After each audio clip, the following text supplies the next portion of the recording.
এই ভিডিওটা করছি বিপ্লবরিকের জন্য। বিপ্লবরিক, তুমি কি বলছিলে? আমাকে তুমি চেনো না, আমার সঙ্গে কোনো পার্সোনাল শত্রুতা নেই। আরে তুমি ওয়ার্ল্ডে কি করে এত মিথ্যে বলতে পারো? জাস্ট মিথ্যে। টুসি আইডি নিয়ে, ওটা আমারই। তুমি এত আমার নামে বাজে বাজে কথা বলছো, আবার বলছো আমায় চিনো না।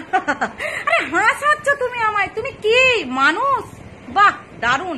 ওয়ার্ল্ডে মিথ্যে বলছো তুমি, তো এটা নিজেই মিথ্যাবাদী, চিটার। জিজ্ঞাসা করো প্রত্যেককে, টুসি আইডিটা আমার।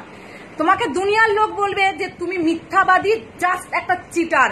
ভেবে চিনতে কথা বলো, কারণ নিয়ে বলার আগে 7 বার ভাবো। আমি কারোর পেছনে লাগতে আসি না, বুঝতে পেরেছো? আর তুমি আমার ঘাট ধাক্কা দেবে? তুমি কত বড় দাদা হয়ে গেছো আমি দেখে নেবো। আমার ঘাট ধাক্কা দিয়ে দেখাও। ওকে, আমি চ্যালেঞ্জ নিলাম, ঘাট ধাক্কা দিয়ে দেখাবে। আমি অন্য কেউ নয় যে চুপচাপ রয়ে যাব। দেখে নেবো আমিও তোমাকে, যে তুমি আমার কত বড় ঘাট ধাক্কা দিতে পারো।